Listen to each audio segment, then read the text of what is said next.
வணக்கம். இன்னைக்கு மாங்காய், முருங்கைக்காய், கத்திரிக்காய்லாம் போட்டு சூப்பரான புரட்டாசி மாதம் ஸ்பெஷலாக சாம்பார் செய்யலாமா? வாங்க எப்படி செய்யலான்னு பார்க்கலாம்.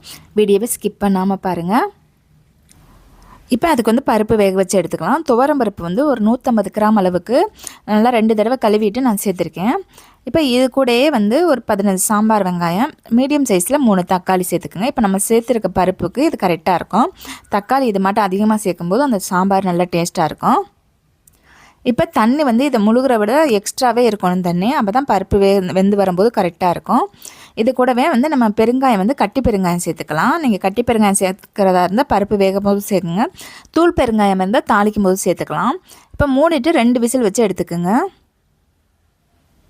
இப்போ ப்ரெஷர் போன பிறகு ஓப்பன் பண்ணிக்கலாம்.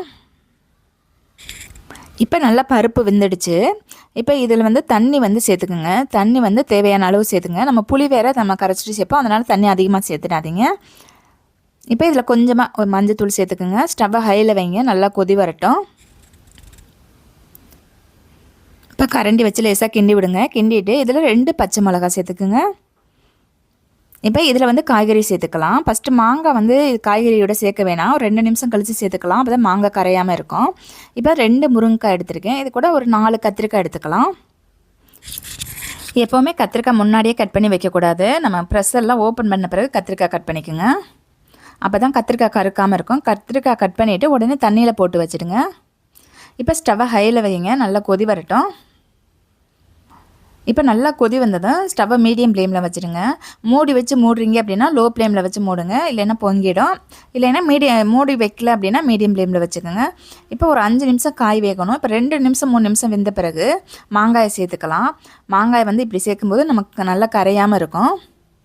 இப்போ காய்கறி எல்லாம் மாங்காய் எல்லாம் நல்லா வேகட்டும். இப்போ இன்னும் ஒரு 3 நிமிஷம் வெந்த பிறகு அப்புறமா நம்ம மசாலா சேர்த்துக்கலாம். இப்போ ஒரு 5 நிமிஷம் ஆகிடுச்சு. நல்லா காய் நல்லா வெந்துடுச்சு. இப்போ நீங்கள் கரண்டி வச்சு லேசாக இது பண்ணீங்க அப்படின்னாவே நல்லா பாதி வேக்காடுக்கு மேலே வெந்திருக்கும். இப்போ மசாலா சேர்த்துக்கலாம். இப்போ இந்த சாம்பாருக்கு தேவையான உப்பு சேர்த்துடுங்க.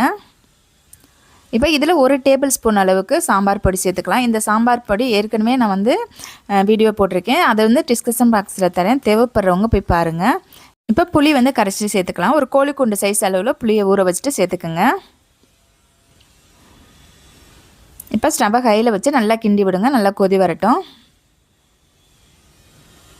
புளி அதிகமாக சேர்த்துடக்கூடாது. மாங்காய் சேர்க்கும்போது மாங்காயில் இருக்க புளிப்பும் அதிகமாக இருக்கும்.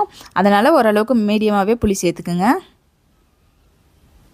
இப்போ நல்லா கொதி வந்த பிறகு ஸ்டவ்வை மீடியம் ஃப்ளேமில் வச்சு ஒரு 5 நிமிஷம் காயோட நல்லா அந்த மசாலா சேரும் தொட்டிக்கு வேக விட்டுருங்க. இப்போ 5 நிமிஷம் ஆகிடுச்சு. நமக்கு காய்கறியும் நல்லா வெந்துடுச்சு. இப்போ தாளிச்சுக்கலாம். இப்போ ஒரு கடாய் வச்சுங்க. 2 டேபிள் ஸ்பூன் அளவுக்கு எண்ணெய் சேர்த்துக்குங்க. எண்ணெய் நல்லா சூடாகட்டும். இப்போ எண்ணெய் நல்லா சூடானதுமே கொஞ்சமாக கடுகு சேர்த்துக்குங்க. கடுகு பொரிஞ்சதும் இது கூட சீரகம் சேர்த்துக்குங்க. இப்போ சீரகம் பொரிஞ்சதுமே இது கூட 4 காஞ்ச மிளகாய் காம்பு நீக்கிட்டு சேர்த்துக்குங்க. இப்போ அந்த காஞ்ச மிளகாயை லேசாக இது பண்ணி விடுங்க, லேசாக பொரியட்டும். பொரிஞ்சதும் இது கூட 2 கொத்தளவு கறிவேப்பிலை சேர்த்துக்கலாம்.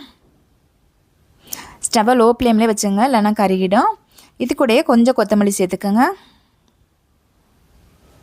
இப்போ ஸ்டவ் ஆஃப் பண்ணிவிடுங்க. ஏற்கனவே நம்ம சாம்பார் வச்சுருக்கோம்ல, இப்போ இந்த சாம்பார் இதில் தாளிப்பில் சேர்த்துடலாம்.